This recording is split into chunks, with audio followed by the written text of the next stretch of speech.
Hello friends, આપણે YouTube channel game changing સાયકોલોજીમાં આપ સૌનું હાર્દિક સ્વાગત છે. આજના વિડીયોમાં આપણે પ્રોબેશન ઓફિસર, ચીફ ઓફિસર તેમજ અન્ય સરકારી પરીક્ષાઓ માટે મનોવિજ્ઞાનના જે અગત્યના પ્રશ્ન પૂછાય છે તો એ અંગેની આપણે વિસ્તૃત ચર્ચા કરીશું.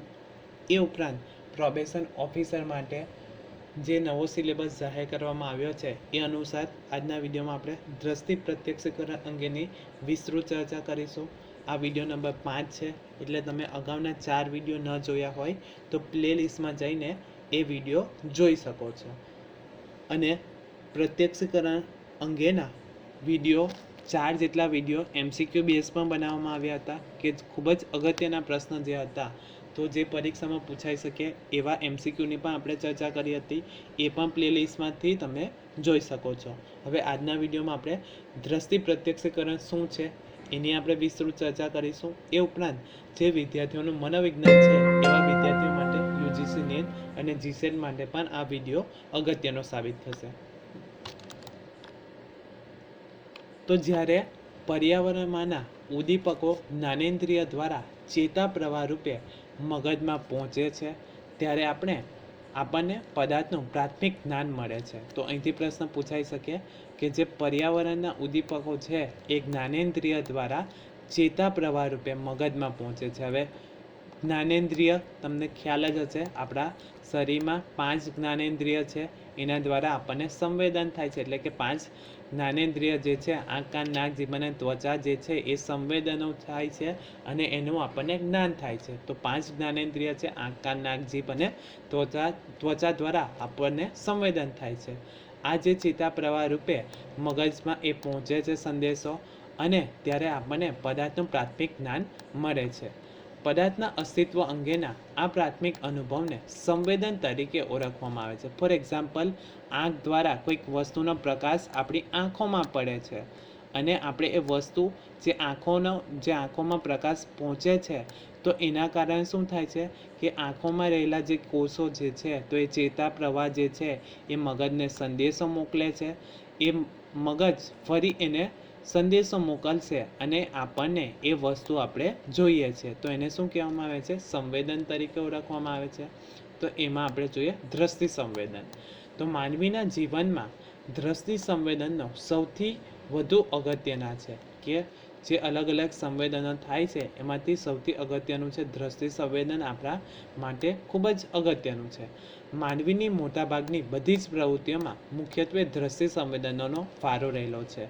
એ આપણે કોઈ પણ વસ્તુ જોતા હોઈએ, કંઈક વાંચતા હોઈએ કે વોટ એવર ગમે તે પ્રવૃત્તિ કરતા હોઈએ તો એમાં સૌથી અગત્યનો ફાળો કોનો છે? તો દ્રષ્ટિ સંવેદનનો ફાળો રહેલો છે. ફોર એક્ઝામ્પલ, આપણે બાઇક ચલાવીએ છીએ તો બાઇક ચલાવવા માટે આગળ કોઈક વસ્તુ છે કે નથી, કે કોઈક બમ છે કે નથી, તો એ જોવા માટે આપણને આંખની જરૂર પડશે અને એમાં રહેલા જે સંવેદન થાય છે તો એ ખૂબ જ જરૂરી છે. આંખની સરખામણી કેમેરા સાથે કરવામાં આવે છે. બાહ્ય પદાર્થો પર પડતા પ્રકાશના કિરણો પરાવર્તિત થઈને કીકી મારફતે આંખમાં પ્રવેશે છે. તો અહીંથી પ્રશ્ન પૂછાઈ શકે કે બાહ્ય જે પદાર્થો જે છે એના પડતા પ્રકાશો કિરણો પરાવર્તિત થઈને ક્યાં પડે છે? તો કીકી મારફતે આંખોમાં પ્રવેશ કરે છે. આથી આંખની અંદર પાછળના પોલામાં રહેલો પારદર્શક નેત્રજળ ઉદ્દીપ્ત થાય છે. કે બાહ્ય જે પદાર્થો છે તો એ બાહ્ય પદાર્થો પર પડતા પ્રકાશના કિરણો પરાવર્તિત થઈને ક્યાં પડે છે? તો કીકી મારફતે આંખોમાં પ્રવેશે છે. હવે આંખમાં અંદરના ભાગે પોલામાં રહેલું જે પારદર્શક નેત્રજળ છે એ ઉદ્દીપ્ત થાય છે અને પ્રકાશનું કિરણ નેત્રપટ ઉપર પહોંચે છે. નેત્રપટ પર પડતી પ્રતિમાને પરિણામે તેના શંકુ અને સરી આકારના પ્રકાશ સંવેદનશીલ મજ્જા તંતુઓ સક્રિય બને છે. તો અહીંથી MCQ પૂછાઈ શકે છે કે જે આપણે કોઈ વસ્તુ જોઈએ છીએ ત્યારે કયા કોષો સક્રિય થાય છે? તો શંકુ કોષ અને સરી આકારના જે કોષો છે તો એ એક્ટિવ થાય છે અથવા તો સક્રિય બને છે. તો આ યાદ રાખવાનું છે, શંકુ આકારના કોષ અને સરી આકારના જે કોષ છે તો એ આકારના જે છે એ કોષો એક્ટિવ થાય છે. આ પ્રકાશ સંવેદનશીલ મજ્જાતંતુઓને સક્રિય બનાવે છે. પરિણામે પિત્તબિંદુ ઉત્પન્ન થાય છે. નેત્રપટના જે ભાગ આગળ દ્રષ્ટિ ચેતા નેત્રપટને મગજ તરફ લઈ જાય છે એને અંતબિંદુ કહેવામાં આવે છે. કારણ કે અહીં પડેલી પદાર્થની પ્રતિમા દ્રષ્ટિ સંવેદન ઉપજાવતી નથી, એના કારણે એને શું કહેવામાં આવે છે? અંતબિંદુ તરીકે ઓળખવામાં આવે છે. આ પણ અગત્યનો પોઈન્ટ છે. નેત્રપટનો સીધો સંબંધ પશ્વ કપાલી ખંડમાં આવેલા દ્રષ્ટિ વિસ્તાર સાથે છે. તો અહીંથી MCQ પૂછાઈ શકે કે નેત્રપટના જે પણ સીધો સંબંધ છે તો એ મગજના કયા ભાગ સાથે છે? તો પશ્વ કપાલી ખંડમાં આવેલા દ્રષ્ટિ વિસ્તાર સાથે રહેલો છે. તો આ યાદ રાખવાનું છે. પશ્વ કપાલી ખંડમાં આવેલા દ્રષ્ટિ વિસ્તારના કારણે આપણને એ વસ્તુ આપણે જોઈ શકીએ છીએ. તો પશ્વ કપાલી ખંડમાં આવેલા દ્રષ્ટિ વિસ્તાર સાથે એ સંકળાયેલું છે. મજ્જાતંતુઓ દ્વારા ચેતાપ્રવાહ દ્રષ્ટિ વિસ્તાર સુધી પહોંચતા આપણને દ્રષ્ટિ સંવેદનનો અનુભવ થાય છે કે જે પશ્વ કપાલી ખંડમાં રહેલા દ્રષ્ટિ વિસ્તાર એક્ટિવ થાય છે, એના કારણે શું થાય છે? તો ચેતાપ્રવાહ દ્રષ્ટિ વિસ્તાર સુધી પહોંચે છે અને આપણને એ વસ્તુનું સંવેદન થાય છે, એટલે કે આપણે એ વસ્તુ જોઈ શકીએ છીએ. માનવ આંખની રચના એવી છે કે આપણને માત્ર સૂર્યના કિરણોના તરંગોના સપ્તરંગો જાનેવાલી પીનારાનું જ સંવેદન થાય છે. પ્રકાશની તીવ્રતા અને ઉજ્જવળતાના તફાવતો તથા જુદા જુદા રંગોને પારખી શકે છે. તો આ પણ અગત્યનું છે કે પ્રકાશની તીવ્રતા કેટલી છે. તીવ્ર પ્રકાશ છે કે મધ્યમ પ્રકાશ છે, તો એ પ્રકાશની તીવ્રતા અસર કરે છે. ત્યારબાદ છે ઉજ્જવળતામાં તફાવત છે કે નથી, એ પણ આપણને અસર કરે છે.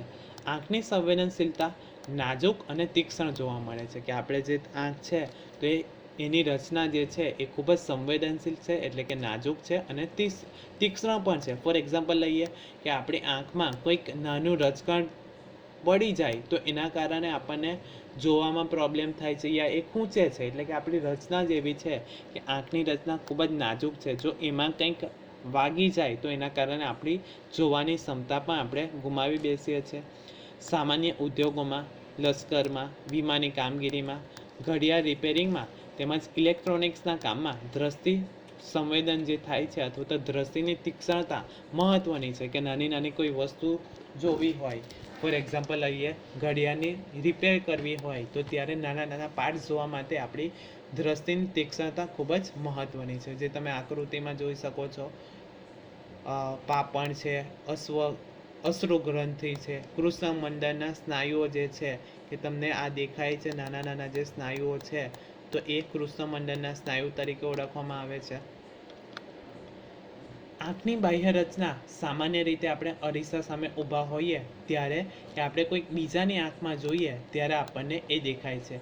એમાં જે ભાગ સફેદ રંગનો દેખાય છે એને અક્ષિપટલ કહેવામાં આવે છે. જે તમે આકૃતિમાં જોઈ શકો છો કે જે સફેદ ભાગ જે છે, આ જે સફેદ ભાગ છે એને શું કહેવામાં આવે છે? અક્ષિપટલ તરીકે ઓળખવામાં આવે છે. તે સફેદ તંતુઓનો બનેલો છે, અપારદર્શક છે. હવે જે અક્ષિપટલ જે છે તો એની અંદરનો ભાગ આપણે જોઈ શકીએ છીએ કે અક્ષિપટલની અંદર શું છે? શા માટે નથી જોઈ શકતા? તો એ અપારદર્શક છે, એટલે કે એની અંદર શું છે એ આપણે જોઈ શકતા નથી. તેના કારણે આંખની અંદરના ભાગનું રક્ષણ થાય છે. તો અહીંથી પ્રશ્ન પૂછાઈ શકે કે આંખનું રક્ષણ કોણ કરે છે? તો અક્ષિપટલ આંખનું રક્ષણ કરે છે. આંખના દોરાનો કાળો ભાગ જે પારદર્શક છે અને જેના માધ્યમથી પ્રકાશનું કિરણ આંખમાં પ્રવેશી શકે છે એને દકપટલ કહેવામાં આવે છે. કે આંખના દોરાનો કાળો ભાગ જે દેખાય છે એ પારદર્શક છે. હવે પારદર્શક એટલે શું? કે એની અંદર શું છે તો એ આપણે જોઈ શકીએ છીએ. તો એ પારદર્શક છે જેના માધ્યમથી પ્રકાશનું કિરણ આંખમાં પ્રવેશે છે તો એને દકપટલ તરીકે ઓળખવામાં આવે છે. જે તમે આકૃતિમાં જોઈ શકો છો, દકપટલ. આંખના સફેદ ભાગમાં વચ્ચે દેખાતો કાળો, ભૂખરો કે માંજરો ગોળ ભાગ તે કૃષ્ણમંડળના સ્નાયુઓ છે તેના રંગને કારણે આંખનો રંગ આપણને દેખાય છે. તો આંખનો રંગ જે છે તો એ શાના કારણે દેખાય છે? તો કૃષ્ણમંડળના જે સ્નાયુઓ જે છે તો એના કારણે આપણને આંખનો રંગ દેખાય છે. એ કયા કયા રંગનો હોઈ શકે? કાળો, ભૂખરો અથવા તો માંજરા ગોળ ભાગ જે છે એ કૃષ્ણમંડળના સ્નાયુઓ છે. આ કૃષ્ણમંડળના સ્નાયુઓ પરસ્પર સંકળાયેલા કે સ્પર્શતા નથી અને તેની વચ્ચે રહેલી જે કીકી છે તે તરીકે ઓળખાય છે.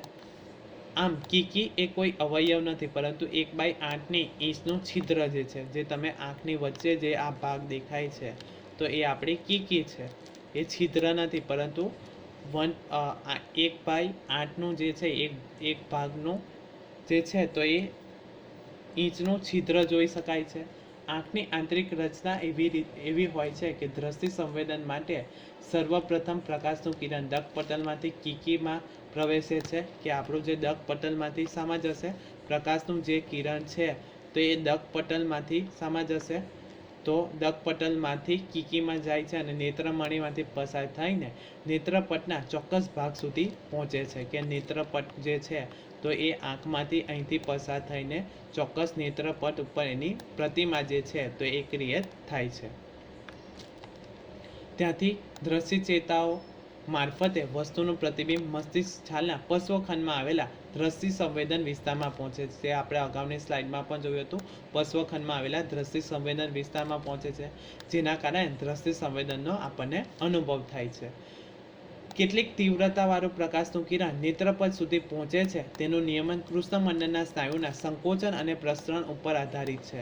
કે જે કૃષ્ણમંડળના સ્નાયુઓ જે છે તો એના કારણે આપણી જે નેત્ર અથવા તો આંખ જે છે સંકોચન અને વિસ્તરણ પામે છે તો એના આધારે છે.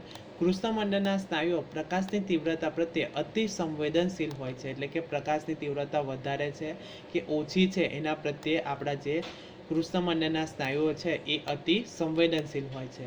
પ્રકાશનું પ્રમાણ વધે તો કૃષ્ણમંડળના સ્નાયુઓ વિસ્તાર પામે છે. તો અહીંથી પણ એમસીક્યુ પૂછાઈ શકે છે કે પ્રકાશનું પ્રમાણ વધે તો કૃષ્ણમંડળમાં શું ફેરફાર થાય છે? તો કૃષ્ણમંડળના સ્નાયુઓ વિસ્તાર પામે છે, પરિણામે કીકી નાની બને છે. તો અહીંથી પણ પ્રશ્ન પૂછાઈ શકે કે કૃષ્ણમંડળના સ્નાયુઓ વિસ્તાર પામે તો કીકીમાં શું જોવા મળે છે? તો કીકી નાની બને છે. અને જો પ્રકાશનું પ્રમાણ ઘટે તો કૃષ્ણમંડળના સ્નાયુઓ સંકોચાય છે, જેથી કીકીનું કદ વધે છે. નજીકના કે દૂરના રહેલા પદાર્થના સંવેદન માટે નેત્રમણી અને સિલિયરી સ્નાયુઓ જવાબદાર છે. તો આ યાદ રાખવાનું છે કે કૃષ્ણમંડળના સ્નાયુઓ પ્રકાશ પ્રત્યે અતિ સંવેદનશીલ હોય છે. તો પ્રકાશનું પ્રમાણ વધે તો કૃષ્ણમંડળના સ્નાયુઓમાં શું ફેરફાર થાય? તો કૃષ્ણમંડળના સ્નાયુઓ વિસ્તાર પામે છે. એના કારણે કીકી કેવી બને છે? તો કીકી નાની બને છે. અને જો પ્રકાશનું પ્રમાણ ઘટે તો કૃષ્ણમંડળના સ્નાયુઓ સંકોચાય છે અને કીકી જે છે તો કીકીમાં શું ફેરફાર થશે? તો કીકીનું કદ વધશે. અને નજીકના કે દૂરના જે પદાર્થોને જોવા માટે નેત્રમણી અને સિલિનરી સ્નાયુઓ ખૂબ જ અગત્યનો ભાગ ભજવે છે. આશા રાખું છું કે તમને આ વિડીયોમાં સમજ પડી ગઈ હશે. અને જો તમને આ વિડીયો પસંદ પડ્યો હોય તો વધુમાં વધુ લાઇક કરો, શેર કરો અને અમારી ચેનલને સબસ્ક્રાઈબ પણ તમે કરી શકો છો. અને ટેલિગ્રામની આ જે ચેનલ છે એના ઉપર તમે જોડાઈને ત્યાં મટીરિયલ પણ તમને પ્રાપ્ત થઈ શકે છે. Thank you.